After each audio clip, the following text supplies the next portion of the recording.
Okay, I'm going to tell you something that is going to shock you a little bit, but I believe that is the entrance to a heart, and this is the rest of the heart, which is basically very easily eroded. But if you look at these here, these are the ribs, and the only reason these ribs are there is to keep the tube from, if you twist it sideways, it won't flatten out. It's just like a hose. If you take a hose and there's no ribbing in it like that, and you twist it sideways, it just flattens out and it cuts it right off. You don't want that to happen to your heart. Okay, basically what you're looking at is this is all the eroded stuff underneath, and one of these tubes is what you're seeing, and I believe it's really underneath. It's right about here, because I have other hearts here that they turn like a globby looking mess, right? Normally this flattens out. However, this stayed and this eroded down, and you see those little ribbing to keep it from collapsing. Because if you twist around like this and that, and those ribs aren't there, it just goes flat, and then you have no blood supply. If the ribs are there, you bend it and you go any way you want, and it still continues to have the hole in the center.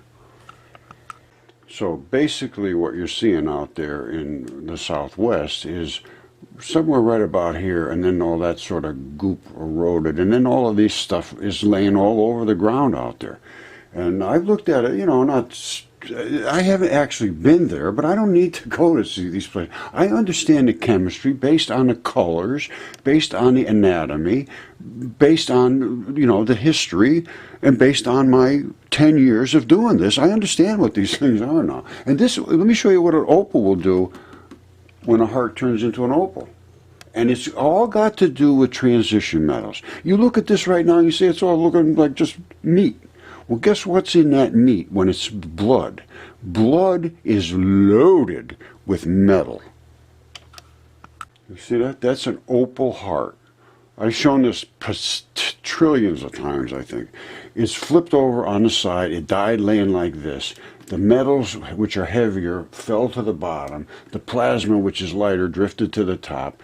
All of the biology inside has specificity to it. This is something that does this all the time. It doesn't want to collapse ever. This does collapsing 24 hours a day, 7 days a week. Totally different tissues. That's why the different colors. The colors represent the metals that invade and stabilize the tissue. I fully understand this in every single detail now. And if anybody wants to understand it, you're going to have to understand mud fossils. You're going to understand the chemistry of attaching molecules to biology, which is continuously absorbing and giving up molecules. If it does not, you're dead.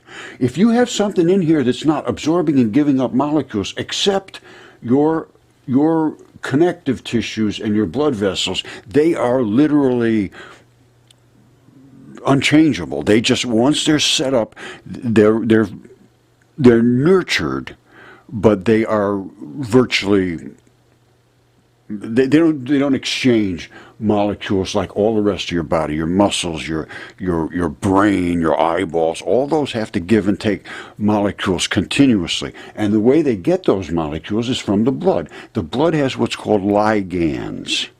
They're little tiny attachments. They're almost like pinchers. And they go through your blood system, and it says, oh, there's an oxygen there over there. Whoop. The red blood grabs it and says, oh, now I've got an oxygen. Let me bring it down to the guy's toe because he's got too much carbon dioxide down there. Drops it off, it picks up something down there, brings it up to the lungs, out goes the carbon dioxide. If you don't have these metals moving through your body, through the blood system, you're dead. And if everything here stops working and they stop giving up things, you get pimples and you get pus and you get dead tissue in your body that has to be removed. And one of these chemicals, one of these metals is going to go in there and grab all the bits and pieces that are destroyed. If you don't have the metals, why wouldn't you have the metals in your body? Why wouldn't you have the correct chemistry in your body? What creates these metals? What creates the chemistry? Bacteria in your gut. I'm not kidding you. If you don't have the right bacteria in your gut, it cannot transform the contents flowing through your digestive system into the nutrients and metals and molecules that you need to support your body. That's why people become obese, because they're not absorbing the correct chemistry. Their biology that's in their digestive system lets things pass by that your body says, whoa, I need that. He says, well, I don't have anybody to break it down to get it to the size you can use it. He said, well, what am I going to do? I don't know, eat some more. Go get some more stuff. Who knows? Something will get into you and it'll help you. Well, it doesn't. And they become obese.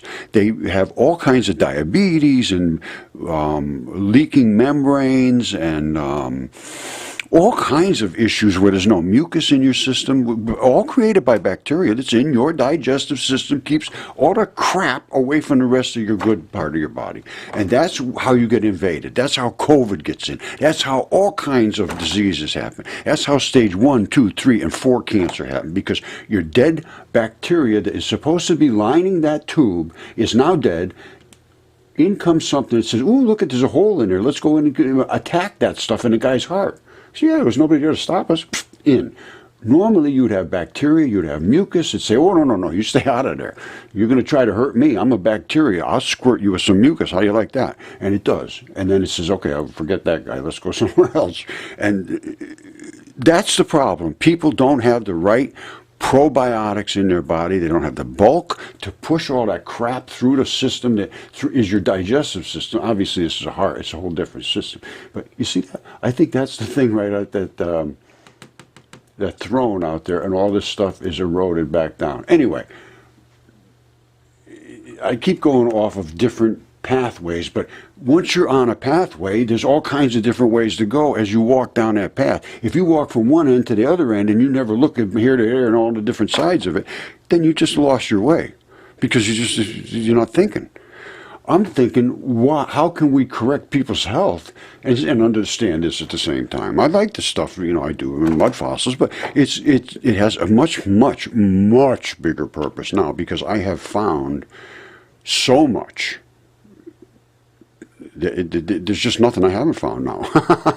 I'm not kidding you. It's just been a trip of trips.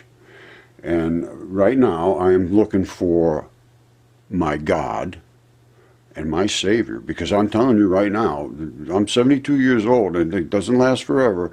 And when I go, I want to find the correct place to go to. And I'm starting to understand this stuff pretty good. And that did not happen by accident. That is not from a big bang of dead dust that just all decided to do this. Absolutely insanity.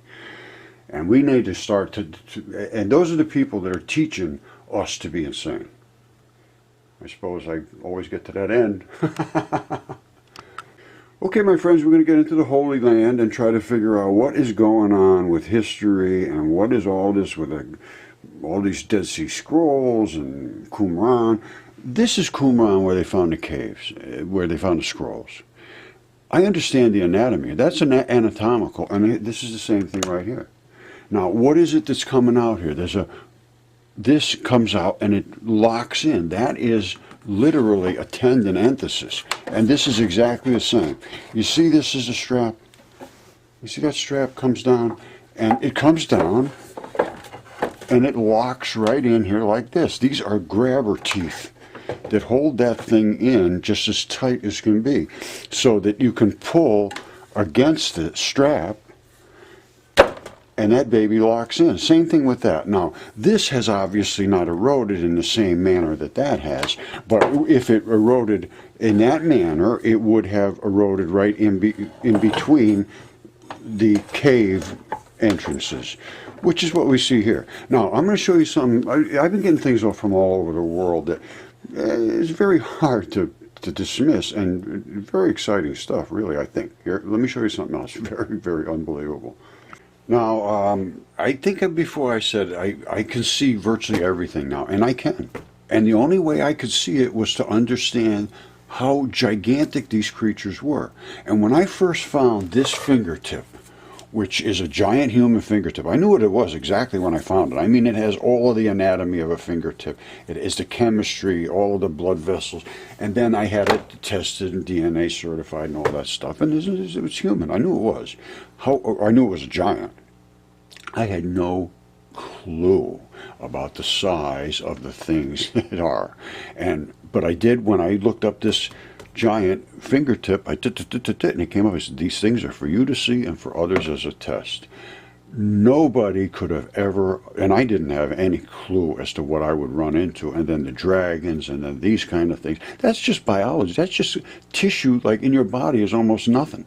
And this is Ron Wyatt. He's overlooking into Sodom and Gomorrah, and not understanding what he's seeing because they don't understand mud fossils. They don't understand the biology. That's a membrane layer, and this is some kind of tissues which is in the membrane, or in the, whatever it is, some form of biology.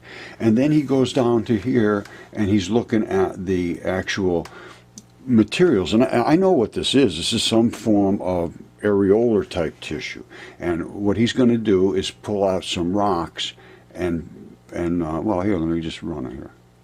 The material, they discovered that they broke right off in their hand. No, wait, before he does this is like an ashy sort of material. I can see where you would think it was from some kind of a catastrophe. However, in your body, you have all kinds of different chemistry. This is more than likely from a kidney area or something that had a lot of salts or acids or bile or something like that. Because watch what it does. And you're going to see all the layers of tissue. That's the key, and then they'll just fall apart. The consistency of talcum powder is great brewers. See that? Look, all of those are layers of tissue. You have so many layers of tissue, they have no idea how much tissue you have in your body.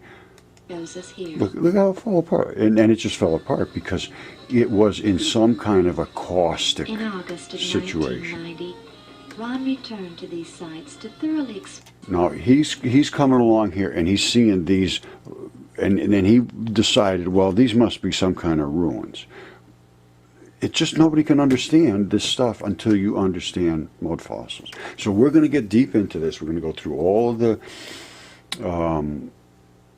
Holy Lands and all of these sacred sites, because like I did the Mount Sinai yesterday, and it's a heart. It's an absolute heart. And they say Moses smacked his stick there or whatever, and water came out of the heart. And that's very, very possible, because there would be, I mean, he'd have to have some kind of gigantic stick. I mean, obviously, I don't know, it must have been some kind of special power, but there are arteries, and arteries fill with water. That's how these gigantic waterfalls come off the top of mountains, and nobody has any clue how that water got up there. It's water pressure under, pushing up through the artery, coming down. They do dry up, and in this area, everything has dried up. There is no, there's oases here and there, which are nothing but blood vessels. They're arterial blood supplies that have never closed up. Okay, I'm going to leave it here for today. We're going to have a web Zoom meeting at 2 o'clock today to go over any questions you might have concerning this sort of stuff. This is the fibers in a muscle, in the muscle of the heart. And they're extremely fine, and in a huge, gigantic heart, they're pretty good size, but that's because of the enormity of the creatures we're dealing with. And we're looking at this. These are like, this is all anatomy. And that right there, I believe, is where the heart valves are.